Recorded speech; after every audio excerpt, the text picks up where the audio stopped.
Welcome to episode 4 of the We'll Bring the Popcorn Entertainment Podcast. I'm Brad, this is Josh, and we want to thank you all for the first month of this podcast. 4 episodes, 1 month, we're here. Incredible. It's been a fun ride so far. A lot of stuff that we're learning, the ins and outs of everything, really. But Absolutely. We've had a good time. We hope you have too, and we hope you stick around for quite a long time more.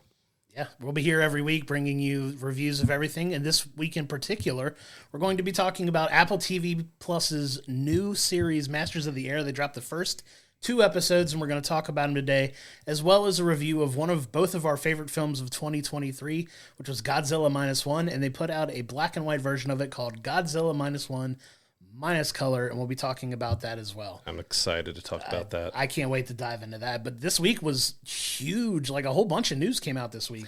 Yeah, a lot of stories wrapped around Netflix, but we're going to start with one about Jurassic Park. So David Koepp, who you give me a name, I'm going to butcher it. So just get used to that. He is the name butcherer. Give me the name, I shall butcher it. Yes, he shall. But he wrote the original Jurassic Park and the sequel, The Lost World. Now he's returning to the Jurassic World franchise now to write a brand new script, and apparently they love it so much that they want to fast track it to get it out next year. And so it sounds like it's a brand new trilogy or a start of a brand new series. I think Chris Pratt has already said he wouldn't be back for it. I don't know if they plan to have anybody else back. Of course, Jurassic World, we got a few carryovers from Jurassic Park cameoing in it. But I'm interested to see, the Jurassic Park 1 was one of my favorite films. Classic. It was so well done. The first Jurassic World was like both of those series, the Jurassic Park and Jurassic World. The first one were the best ones. The ones after that were fun, but they didn't kind of hold a candle to that. So I'm curious to see how they're going to go about bringing us back into this world. Yeah, it's tough. It's tough to it's really tough to describe how I feel about it. You know what I mean? Because like you said, Jurassic Park 1 is one of my favorite films ever. I love Jurassic Park. We all loved it. But the fact that they're coming back and rewriting it, going back to this well again. I mean, it hasn't been that long since we've had a Jurassic film, in this type of universe. Like, I don't know how to feel about them wanting to fast track shooting this. Obviously, they like the script well enough that they do it. Do they really like the film, or are they like hot-shotting it to, get another cash grab? Because those films, despite how you feel about them, make a ton of money when they come out, right? But is it really going to be a good film? Is it not going to be? Like, I'm a little concerned that they're trying to rush it before the script's even done. But it's one of those films. Like, of course, it's dinosaurs on a TV screen. Like, we're gonna go see it regardless. But he's got to wonder about the quality of the film, right? Like, if the studio's excited, I want to say that's a good sign. But I don't know. I don't know anything about it. Like, to your point, we don't know who's going to be in it. Who's they probably haven't even gotten that far. But if they're hot-shotting it as fast as you say they are, and they're wanting it to come out 2025, like, they gotta, like, clock's ticking. They gotta get going on that, because those types of films, obviously CGI and visual effects take a long time to do. So they probably already have somebody in mind. Obviously, we don't know who that is, but it's definitely something to pay attention to for sure. Yeah, because they call it a Jurassic World sequel. That would be kicking off new, but where does it fall in this timeline? Is it several years, many years after? Is there another part that, like, we really don't know any about the details to really know to be excited about it? Like, I've had fun with all of them. Of course, like I said, the first of each series was the best, so maybe this one will be great. But yeah, it is concerning that they want to rush it into production. Like, right. I mean, that shows confidence in it, but it also doesn't mean the quality of the film may go down because they're trying to make sure it hits next year. So, I mean, we're in January, but the script isn't finished as far as what was announced. He's still working on it. It's close to being done. So they don't have a finished script, but they're talking about getting it out next year, which means it has to film this year. So there's some concerns, but I'll be there to watch it. Yeah, for sure. But I mean, with this type of film, like, if they want to do it, like we were saying, like, you have to start, like, soon. Like, you have to start pre-production. So that leads me to believe that they're probably further along in that than they, because, like, when they start filming these movies, there's always rewrites in the scripts and everything anyway. So it's not like the script is finalized even when they start filming. But I think they've got a pretty good general idea of what the story is they're trying to tell. But I mean, I don't know. I don't know how to feel about it. Jury's still out as far as I'm concerned, but of course I'm going to go see it. You know what I mean? Like, I'll give it a chance, but I want to find out more about like that film before I really have a stronger opinion on it. You know what I mean? Of course. Yeah. Sure. But yeah. We'll keep you posted as we hear things and talk about it. And yeah, because they announced this, but they didn't give any information. Like, all we know is that he's working on the script. They love it. They're fast tracking. Past that, we have no idea what's going to be happening. Like I said, there's been 6 movies so far. There's been animated series. They've definitely been milking it, but I'll be excited if they do put out something that's of quality. Sure, of course, and we're all here for that. You know what I mean? But it's one of those things to keep an eye out for sure. Yep, for sure. But one of the other things that I wanted to bring up to you today was Netflix has been making all kinds of news this week. Like Netflix is everywhere this week. They've put out, a bunch of different things have come out. Like Netflix wise, one of the big things was Halle Berry's film. I don't know if you saw that, The Mothership.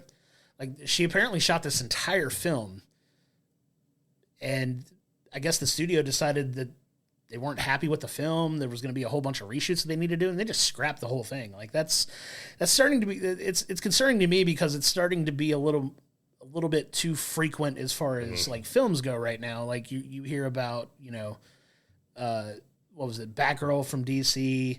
Now you got this film, you got the Acme film that we were talking about. Yeah, which they now sold out. They sold it to someone else to put out. They were ready to shelve it, and there was so much backlash. Sure. Like, people who have seen the movie were like, this is a good film. Why are you shelving it? Like Batgirl, we were hearing that it wasn't very good, even though the actors and directors were standing by it.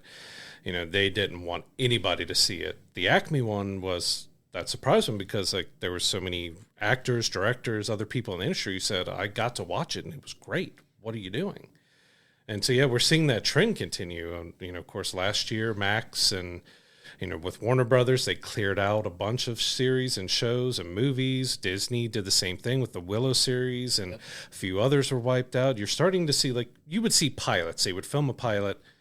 They didn't care for how it was, and they'd shelve the series. But these are completed films now that they're shelving, and completed series with, like, the Willow series. Like, it was on there for 8 months, I think, or close to a year before they decided to pull it off. And so it's definitely an interesting time in the industry to see how they're treating these properties that they already spent the money to film it, but now they're like, no, we're not going to show it. I guess one thing I could take away is like have some solace in being at least somewhat comfortable with it is it does sound like all the people that work on the film got paid for making the film. It's just they eat the cost of that and decide to shelve it and never release it, which makes absolutely no sense to me. But this is to talk about like the insane amount of money that these studios have that they're working with, and they're not really as cash poor as you think they are if they're willing to eat. I'm not saying it's like a super high budget film. I don't know how much it costs to make, but the fact that they're willing to eat that cost completely and write it off, I don't know how I feel about it. You know what I mean? Because this is what we heard with Batgirl. Like it was going to be more effective to them to write it off as a tax write-off than to actually put the film out and see if it made any money. Like it was more effective for them to do the tax write-off. So it does say like it's good that people got paid for what they were doing, but also to have a project they spent 3, 6, a year, depending on the project of how long it took, to have that shelved and no one ever see it. It's kind of rough to have something that you created or helped create, especially as a director, say, hey, you made this movie, we're not going to show it to anybody.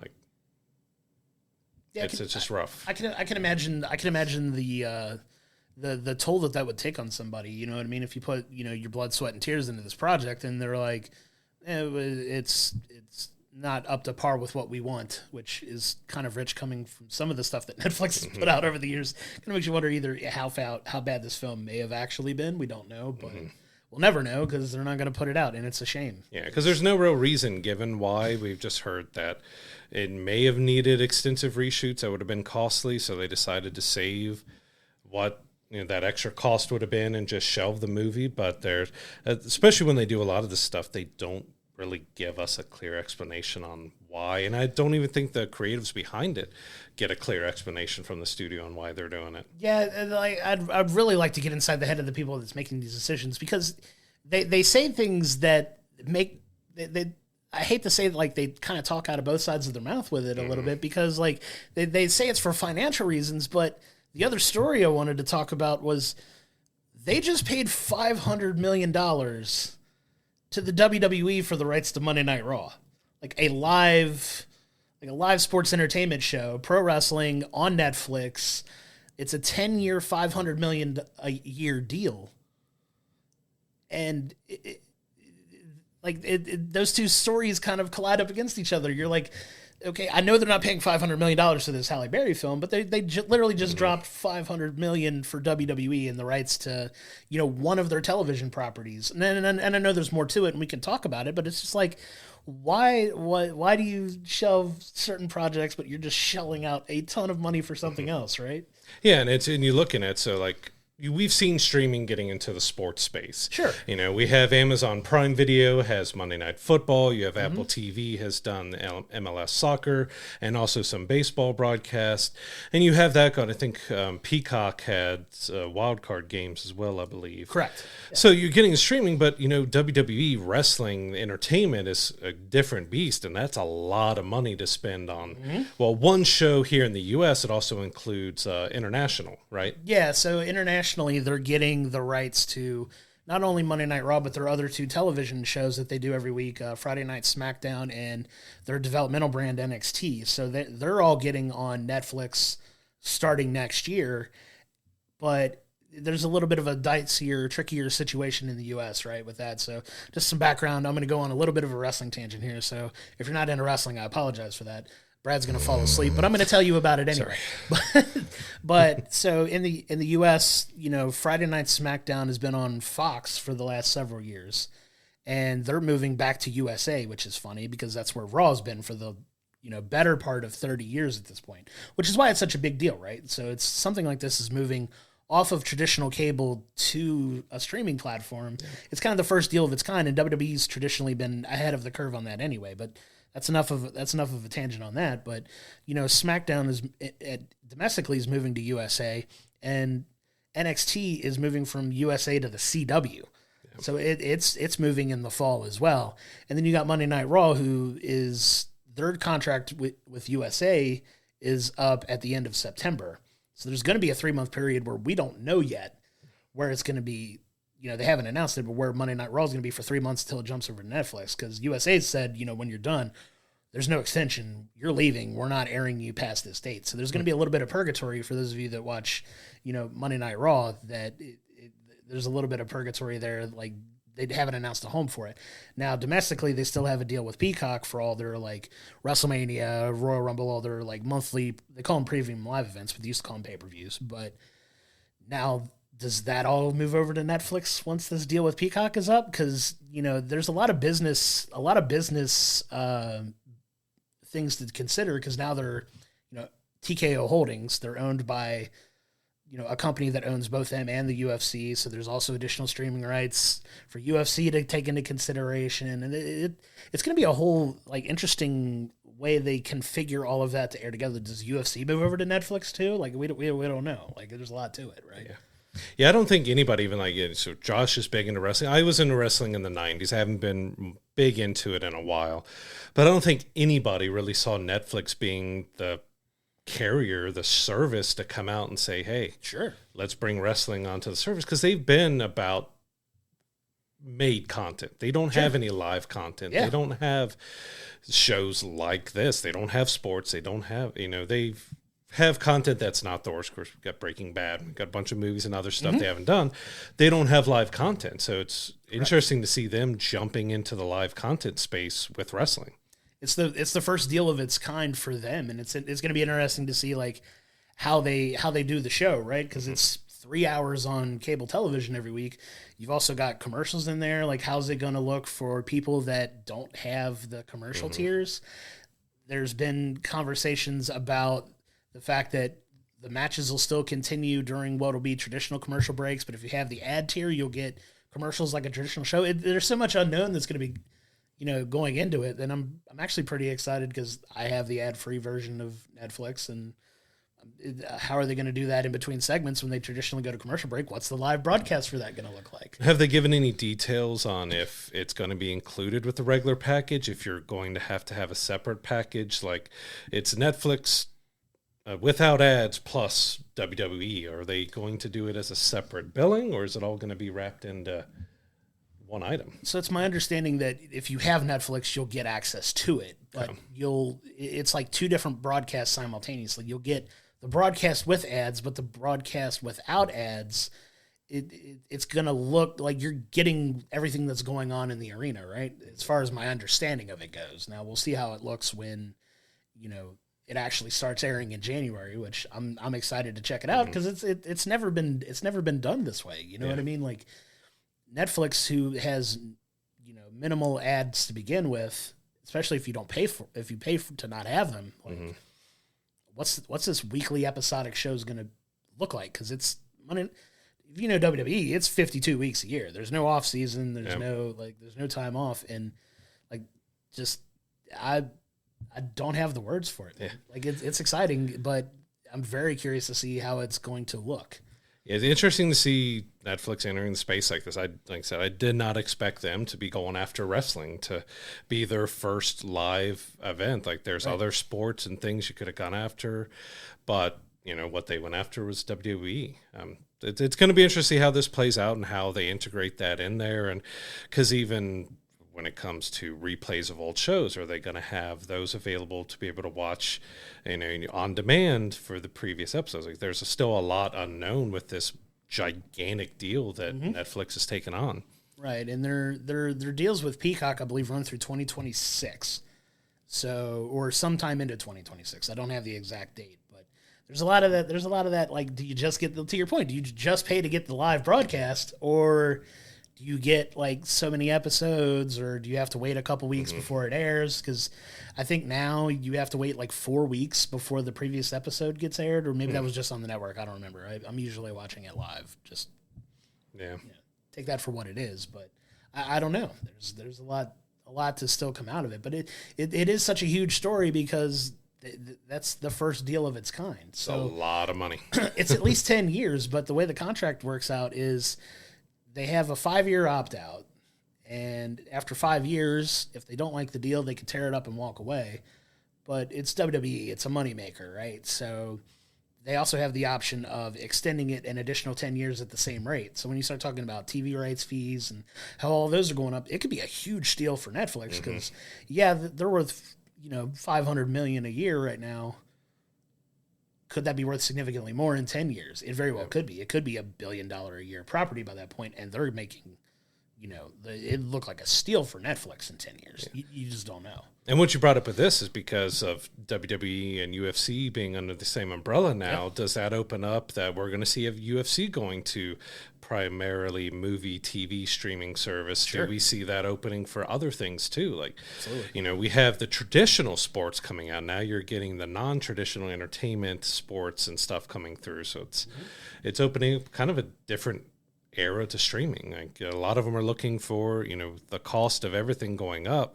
They're looking for other ways, and Netflix, hey, let's do wrestling. Yeah. It was surprising, but I'm curious to see how that does for them, but also how it opens up other streamers looking for other things. Are we going to be taking more and more events off of cable, satellite, streaming television to a streaming service? Yeah. It opens up kind of an interesting year ahead to see if any others are like, okay, they did wrestling. What are we going to do now?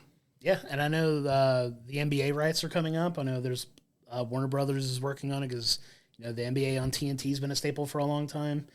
All these different sports TV contracts are up for renewal, or bidding services are going on for different things. I know like the whole Bally Sports MLB. Not to get too deep into the woods on it. Like Bally Sports is having their issues, and they carry a lot of baseball. Some of them are going over to Apple. Like there's a lot of movement. Or is that Amazon?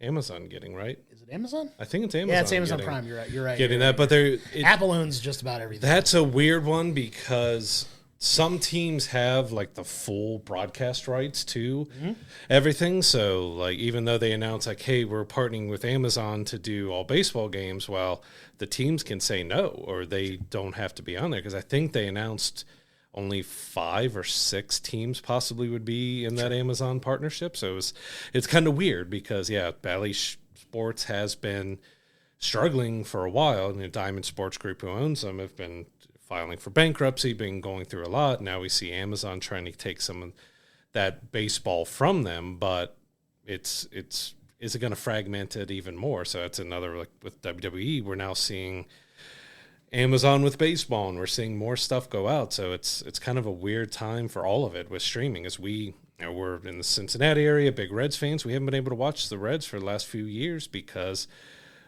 they're not on, we don't have Fox Sports Ohio anymore unless you're on a specific streaming platform. So I use a streaming TV service that does not carry it. Only, I think around here, there's like a cable provider and one other service that kind of gets us the sports. And I wasn't changing my TV subscription service just to get my beloved Reds because it just wasn't worth it.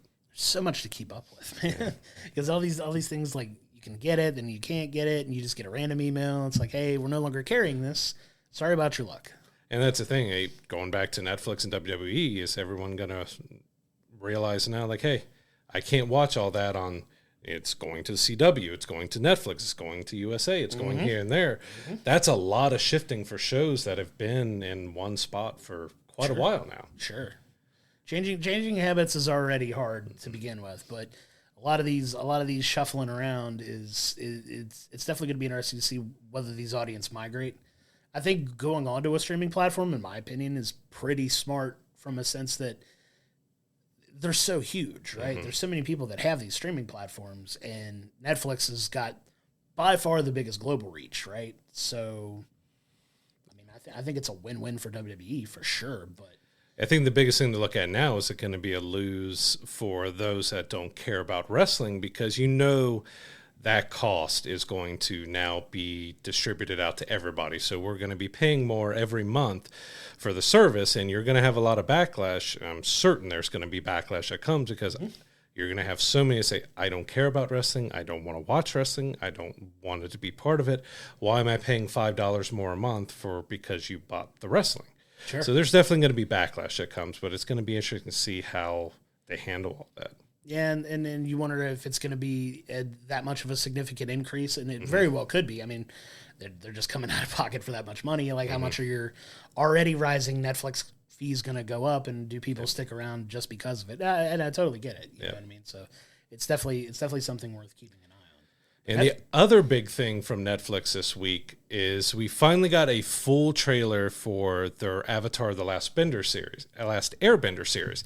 So, if you don't know much about it, it started off as an animated series, which was a fantastic animated series for teens, adults, anybody really. Like, it touched on so much about friendship and character and right and wrong and everything. Fantastic animated series. We got M. Night Shyamalan try to do a movie of it, and I'm not trying to defend him at all with it, but that's not something you can do in a movie. I mean, you're trying to take one season of this, 4 or 5 season show, trying to take one whole season and put it into a running time for kids, which is like an hour and 35 to hour and 45 minutes is what they kind of go for kids' movies.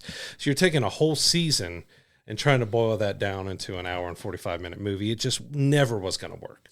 Well, but yeah, those types of, and I don't want to put all of anime in this particular box, because there are cases where it does work, right? Like, I don't think you've watched it yet, but the One Piece live action series is really, really well done.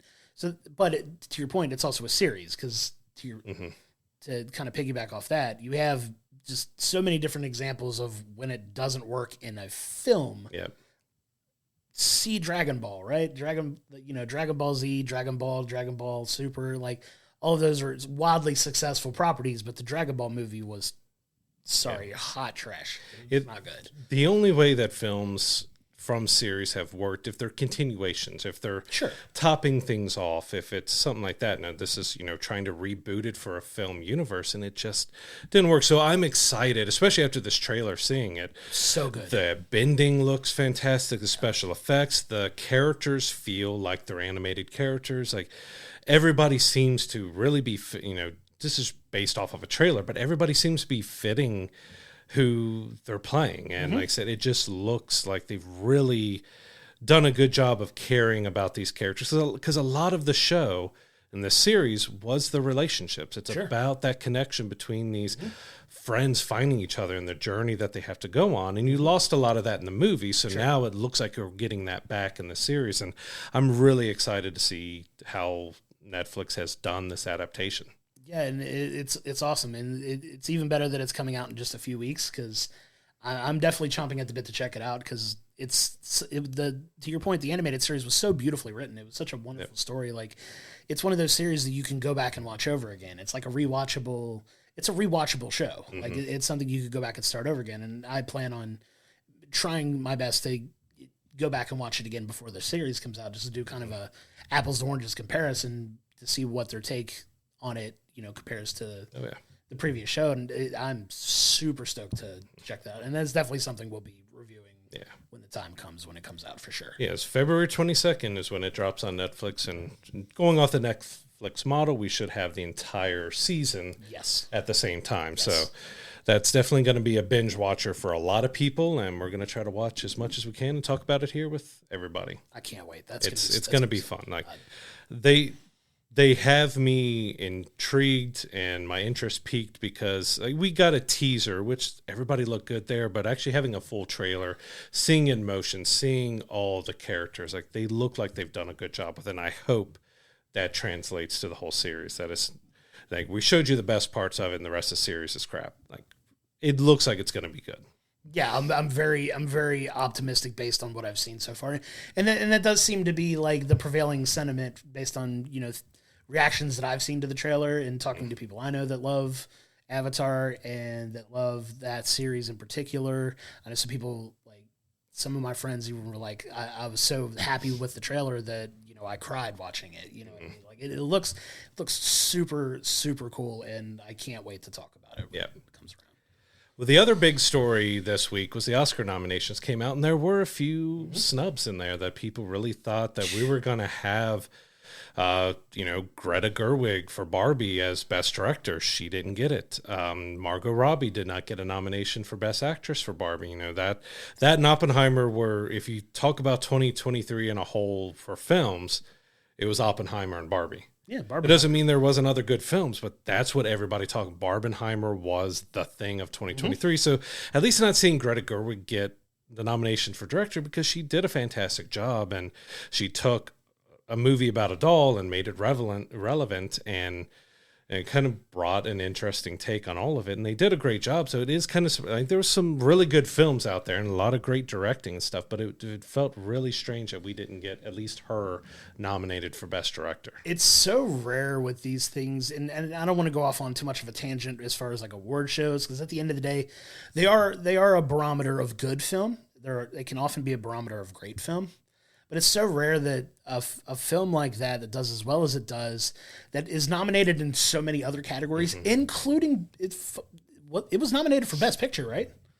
Yes. Yeah, and it's so rare that a director from one of those films doesn't get nominated if the film itself, gets nominated. We've seen cases over the years of actors or actresses not getting like Best Actor or Best Actress nominated from a film, but it's almost... I don't have the data to back this up, so I'm just kind of talking off of memory here. I know, right? But that's what we do. But you think we prepare for this? But it's so rare that the directors don't get nominated. Like, I think this year there were 10, 11 films nominated for Best Picture.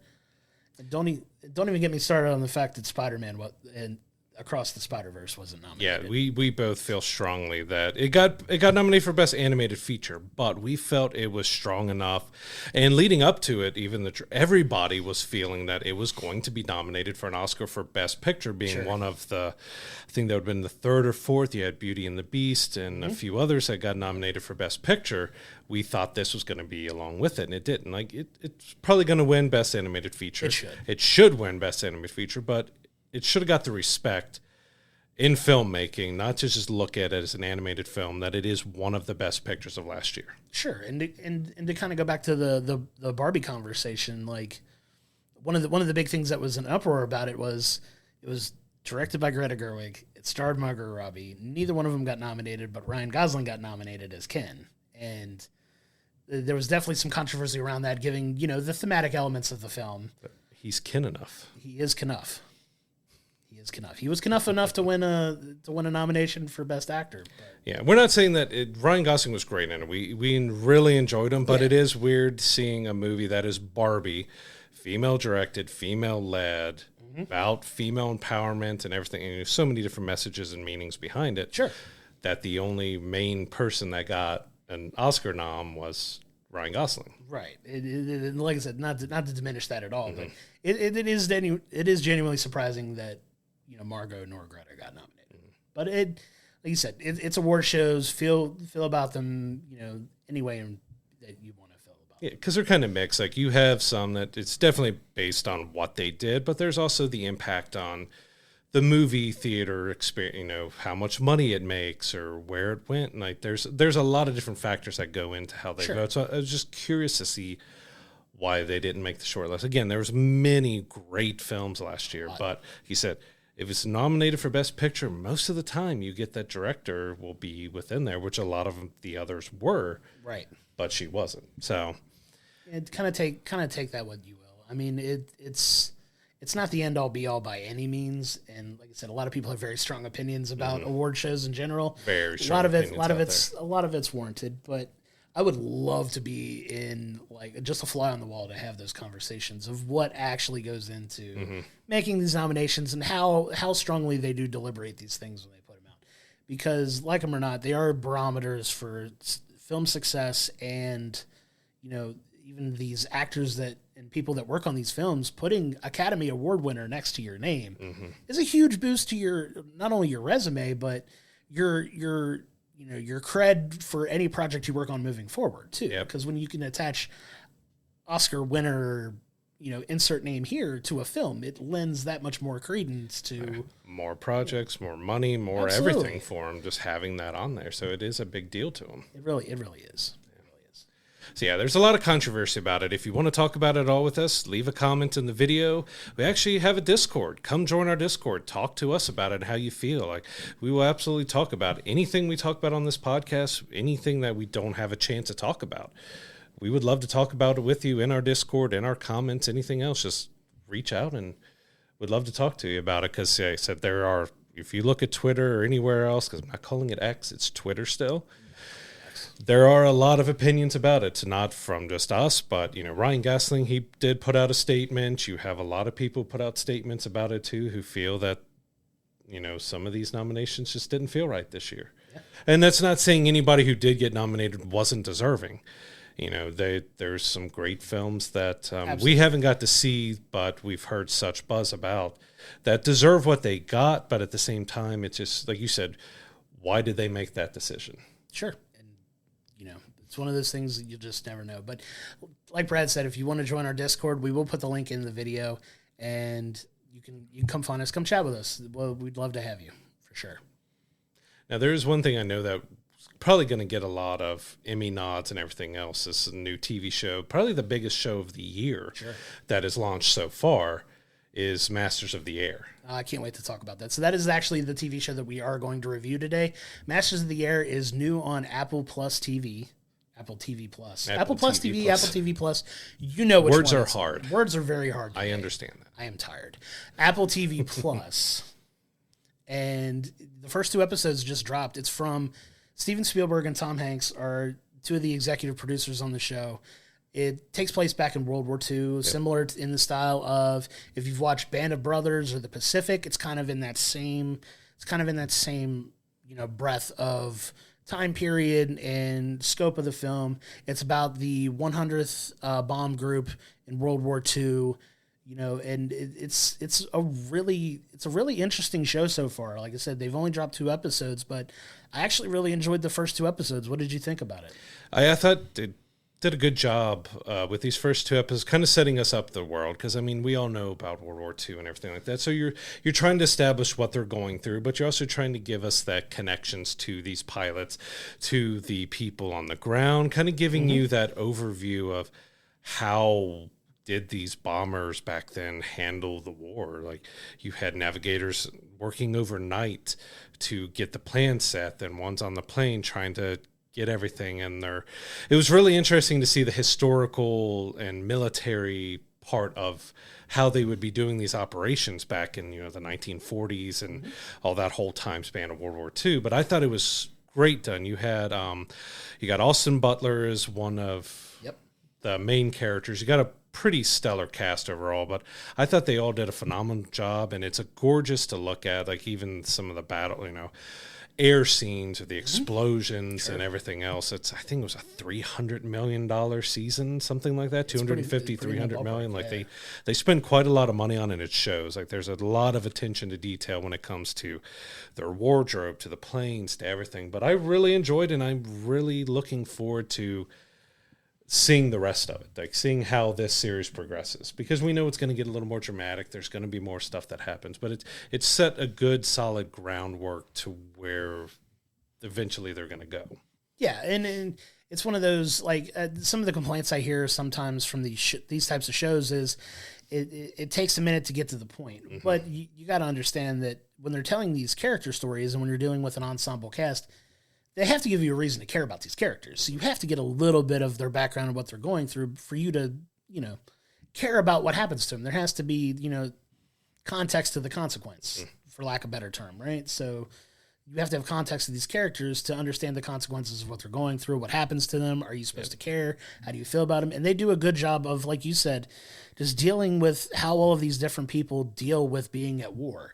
So you have some characters who can't sit up in a plane without getting sick, that are tasked with very important things. You have people that in the heat of the moment, like do something that affects not only them, but the rest of the crew because they make a bad decision, not to get into spoiler territory or anything, but those are the type of things that it touches on, and they do a really good job of dealing with the weight and the gravity of that. And I'm really excited to see where they take the rest of it because they did do a surprise drop on Friday with 2 episodes. I didn't realize they were doing both. Yeah, our understanding was that we were getting the first episode and we got the first 2. Yeah, so it gave us a little extra to kind of dive into, and I think that, in my opinion, I think that helps with my review of it because had we just done the first episode in a box, I may have a different opinion on the show than I do now, having seen 2 episodes instead of 1, right? So I think it was a smart job by Apple to put out both episodes. And if you plan on watching it at home, they do weekly drops on Fridays, so you have an opportunity to catch up if you haven't. The episodes are a little under an hour each. Right. I think one of them was right at an hour around that, and the other was just a little bit lower. I think the third episode, looking ahead, was like 48 minutes. So they're going to fluctuate, but they're going to be around an hour. So it's easily digestible weekly if you can carve out like an hour to watch, which we plan on. It's going to be a lot of fun to see how this whole story plays out. I use the word fun loosely because it's a very serious subject matter. Yes, it's war. It's not a comedy. It's not it's very serious drama series that I think eventually is going to just absolutely rake in awards when it's done. And kind of you touched on with how it can be a slow burn to start. Like when you're looking at something that's historical, that's drama, that's telling a different story about something that really happened, you've got to set the grounds. You've got to get it going. It's going to be a slow burn, but I don't think it took that long. Like it gave you some action, got you some flying, then it took you back to learn more about the characters, and it went back. And I think it has a good balance between that. And I absolutely love Band of Brothers. It's one of my favorite kind of war series, anything that's been done, like brilliantly done. Like it still holds up and is so good to watch now. Absolutely. The Pacific follow-up to it was fantastic as well. It's hard to touch Band of Brothers with what they did. Like when it came out, the way they did it, you had David Schwimmer and a bunch of Tom Hardy and James Mac. There's a lot of people that a lot of big names now that you have, nowadays are huge names in that series. But it was fantastic, and they've done a good job so far with Masters of the Air. Like I'm invested. I want to see more. They're already getting some characters you want to cheer for. Some of them you're like, all right, this guy's kind of a shifty guy. Sure. We got to see kind of where he goes. And also seeing the antics, you're getting a little bit of fun. Like without giving too much away, there was a race that they had to do that was fun and silly, then met right into the real drama. And this is, not knowing, I know a little bit about World War II, but there's had to be those kind of moments for them in between the base, in between the bad parts of being at war. You know, they had to find fun and things where they could just to not go insane during that time. Sure. I do. That does remind me of the one particular scene. It's very short, but the fight in the alley behind the bar, which is hilarious. Yep. You'll know what I mean if you watch it, but that was really good. That was fun. But yeah, it's there's so much breadth to it, and so like the attention to detail is incredible. So far, to your point of like you could tell they really took their time to shoot this and to like all the subtle little things people do and how people acted during the war. You could tell they did a lot of research into like putting this together, and it's really starting to show.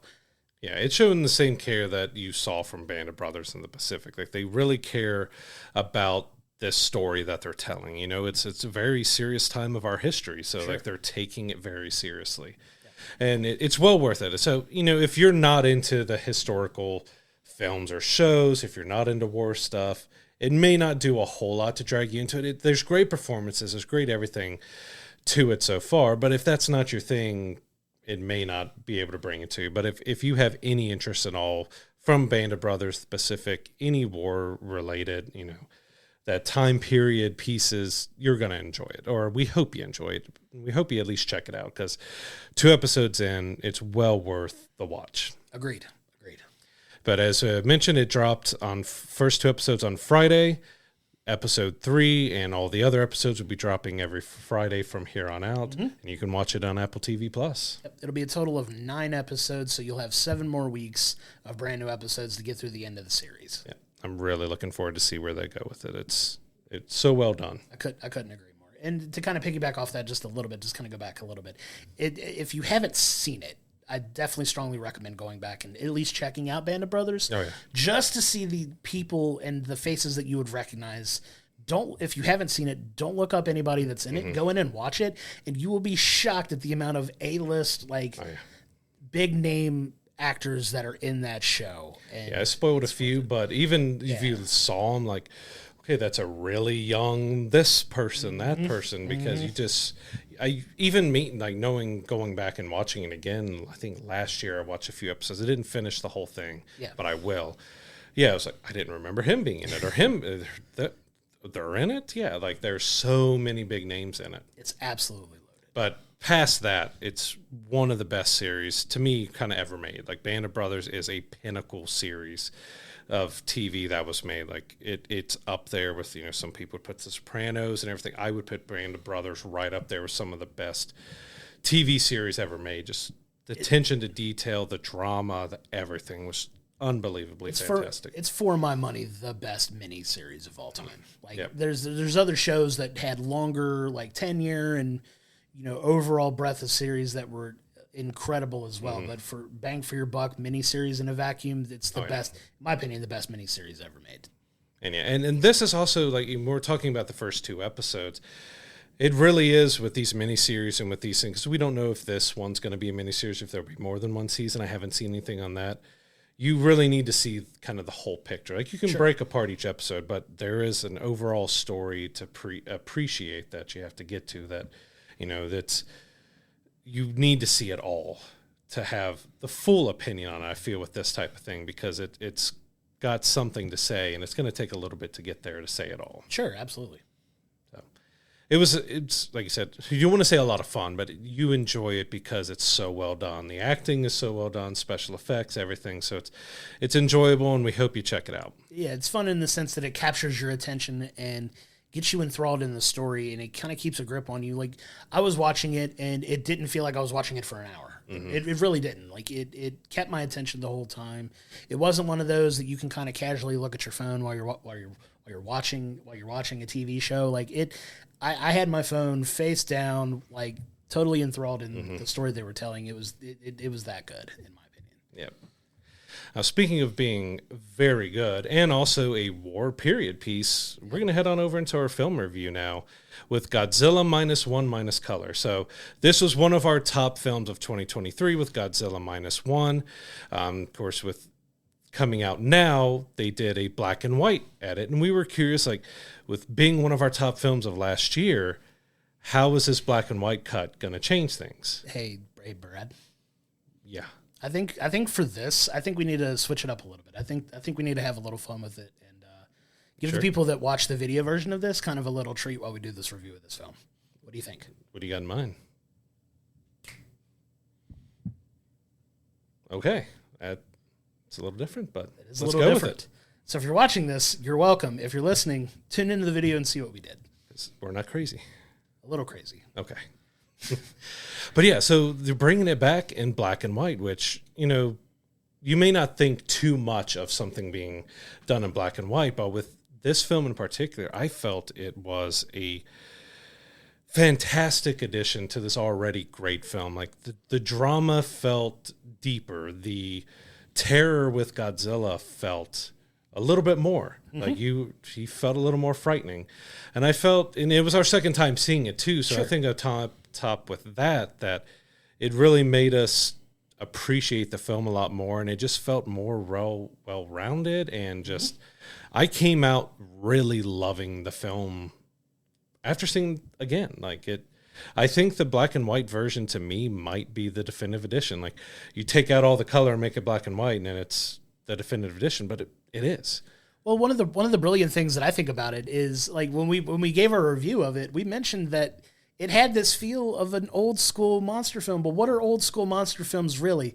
The black and white versions of the old Godzilla films that we talk about that we love so much, and literally putting it in a black and white version gave it that same feel with like a modern twist to it. You know what I mean? Like it was so well done, and like you said, you could feel the tension in the film, even like so much more watching it. And I agree. Like I actually like the film better now than I even did like before I watched it the first time. Yep. Like if I were to go back and redo my top 5 films, I'd probably bump it up a notch. You know what I mean? Yep. I might move it up again. Like it definitely moved up. It had that kind of an impact on me. We both kind of walked out of the theater like, wow, that was incredible. Like that's how I wish I would have saw the movie the first time. And that's not taking anything away from the version in color, because it's a brilliant film in its own right. Yeah. But putting it in black and white, I don't know. It just it made it feel like such an old school. Like it hits you in the nostalgia. Like I said, with the modern twist, like it was so fun. Yeah. It was so fun to watch.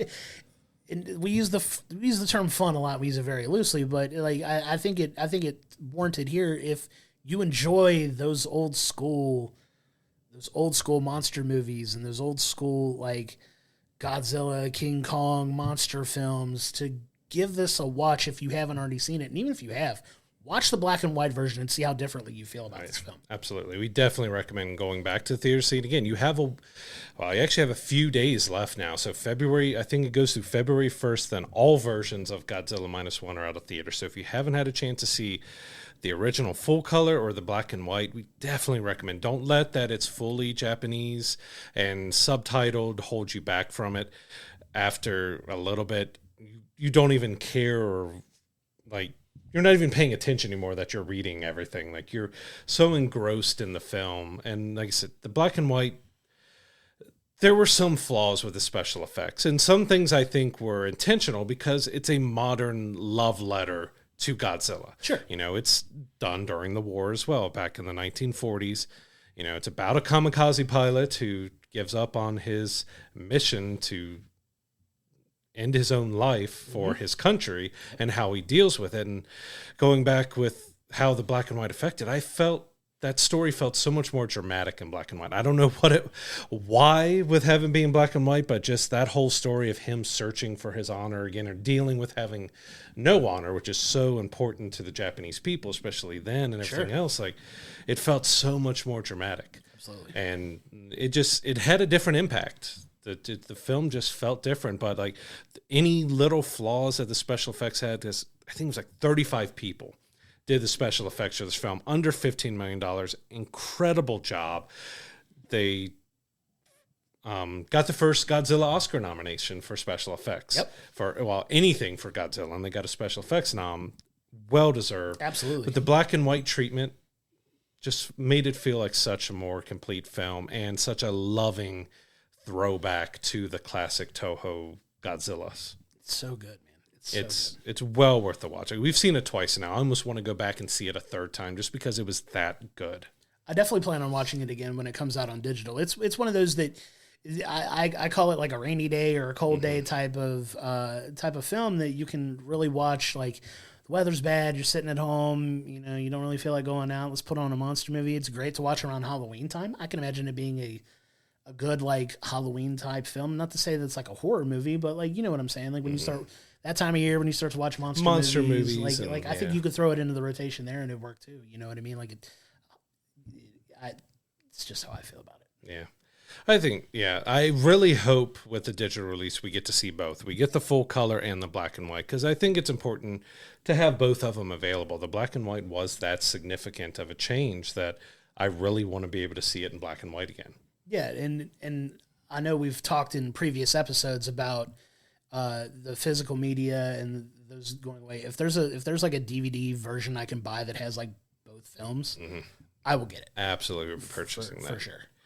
And like even with the action and stuff in here, like you got a Godzilla that you felt was terrifying, and you got to see the destructive. So this is why we highly recommend seeing in theaters because you feel that destruction with all the bass and the sound in the theater when he is doing his atomic breath and your heat breath, I think what they called it in the movie. Something like that, yeah. And destroying some of the cities and stuff, you felt that destruction. And it impacted the film a lot. Like you really felt that this was a indestructible creature that is terrifying and is truly destructive in every sense of the word. Like they did such a good job showing that destructive nature of Godzilla. Because you look at the more American Godzilla films that we've had, and we've got another one coming up with Godzilla versus Kong, that the action can be a lot more over-the-top, crazy CG. And there was a lot of CG and special effects in here, but, a lot of destruction felt practical. It just felt right when it came to doing this. Like it paid homage to the old while also taking it a little more seriously because, there's the gifs and stuff of there of Godzilla flying through the air on his tail, just waving his hands and stuff. It's serious take on Godzilla while also paying tribute to all those that have come behind it. Like it's a modern classic love letter to monster films and Godzilla, and it's well worth your time to see it in color or black and white. But after seeing the black and white version, I think we both would highly recommend if you have time this week before it's out of theaters on, I think either February 1st is the last day or it goes away February 1st, get out to a theater and see it. It's going to be well worth your time and money to go see this movie in theaters. Absolutely. Just so good. And it definitely went up my list from last year after seeing this black and white version. And I think seeing it a second time also helped that I know the story and knew what's happening, so I'm paying a little bit more attention to the details of it all, of what I'm looking for. And the story felt so much more well-rounded, and just everything just felt so much smoother and better in this black and white version. Absolutely agreed. So good. Yeah. So I think that went pretty well. What do you think? Yeah. You think? I bet I'm kind of tired of looking at you in the black and white version. I kind of want to see it normal now. Okay. We hope you enjoyed that. We want to have a little fun with you. Gotta love it. So there's some stuff coming out next week or this week that it's definitely going to be worth a watch. One of the things that I'm really looking forward to is the new spy action comedy film from Matthew Vaughn called Argyle, starring Henry Cavill. A slew of other famous names. It's one of those Rolodex, like, name them, they're in the film kind of films, but it looks so much fun. It looks absolutely brilliant, and we plan on definitely going and seeing that next week. Henry Cavill's haircut is going to haunt everybody's dreams because he's got that, I'm going to call it the old Street Fighter, like, guile, flat top, big really hair that just looks ridiculous. Really does. Matthew Vaughn did such an incredible job with the Kingsman movies, which is his original take, because he's done, like, X-Men First Class, and he's done a bunch of movies, and I love the Kingsman series. So to see him trying something sillier and goofier with Argyle here is looking like it's going to be a lot of fun. Will manners maketh man in this film too? Probably. I hope so. Yeah, that's one that's coming out this weekend, and it's another big film that we encourage you to go see as well. We'll be reviewing that next week on the podcast. Also coming out is The Promised Land, a new film with Mads Mikkelsen that's coming out that looks really exciting too. So that's definitely another one to check out. Coming out on streaming is Orion in the Dark and on Netflix, I believe. Yep. And then The Tiger's Apprentice on Paramount Plus, which are both animated feature films, which are both exciting to check out as well. Like I'm looking forward to watching those too. I don't think we'll be reviewing them, but it's definitely a couple to watch. It's always interesting to get different takes on, apparently with these, it's looked quite different in the tonnage too, because you got one that's more martial arts, kind of fun, and the other's a little more darker, more nature, spiritual. So it's both of them be kind of interesting to check out, seeing how these two animated films kind of, not getting the theatrical release, so we're getting the streaming releases to see how they feel.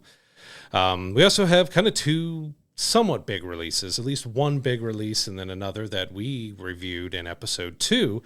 The Beekeeper is going to be on demand on January 30th, along with Wonka. So we didn't review Wonka on the podcast, but we had a lot of fun with that. It pays homage to Gene Wilder a bit, and that it's a little sillier, fun version of Wonka without going into the Johnny Depp kind of Tim Burton crazy version, like sillier over the top version. I think they did a really good job with that. And so to have that, both of those, quite different, Beekeeper being an over top action movie, the other being an over the top family comedy, you got both those choices for on demand purchase on January 30th. That's awesome. And then, so coming up on episode 5 of them. About to have 5, man. As Josh mentioned, we'll be reviewing Argyle, and we'll also be checking out the 3rd episode of Masters of the Air. As again, we're really excited. We love the first 2 episodes, so we really want to see where this series goes and takes us from here. And we might dive a little bit more into the plot at that point because, 2 episodes in, we don't want to spoil too much because it is just fresh. But I think when we get into episode 3, we might talk a little bit more about the plot of the show as it is kind of moving along and kind of keeping up with it in real time. But that's just because we're just as excited about this show as anything that we could talk about. But I think talking about what direction the story's going in and the things that they touch on it'll be a lot of fun to talk about for sure. Yeah, it's going to be an interesting, both like Argyle being more silly, over the top, action spy comedy, and then the more grounded, realistic Masters of the Air is a good contrast of things to talk about. It's gonna be a fun dynamic, man. Yep, I can't wait for it. Just like us. Absolutely. But that's all the time we have for this week's episode of We'll Bring the Popcorn. We want to thank you again so much for joining us for these first 4 episodes. All the kind words and comments, they don't go unnoticed. We appreciate them so much. Thank you for everybody that takes the time every week to listen. I know people that have said they listen or watch while they're doing their chores. People are sitting and watching with their families. We absolutely love that. We can't thank you enough for your support. Yep. As always, you can watch us on YouTube for the video versions. Subscribe to us on YouTube. Hit that notification bell so you get the videos as soon as they drop. And also check us out anywhere you get your podcasts, including Spotify, Google Podcasts, iHeartRadio. You can catch us on just about anywhere you can listen to a podcast. So even if you don't want to look at us, we'd still love it if you listen to us as well. Yeah, if you don't have a preferred podcast platform, we have the podcast embedded on our website. Yep. You can find all of our social medias, our Discord, everything at we'llbringthepopcorn.com. Yeah, please join us in Discord. We'd really like to kick that off. Something we just launched. We have links to each of our first 3 episodes as well. We'd love to have you in there to start a conversation. Ask us anything you want. We'll love to interact with you in there as well. So we look forward to that. But that is all the time we have for this week. We thank you so much once again, and we will join you next week where we will be reviewing Argyle and Masters of the Air episode 3. For Brad, I am Josh. Thank you so much, and we will see you next week.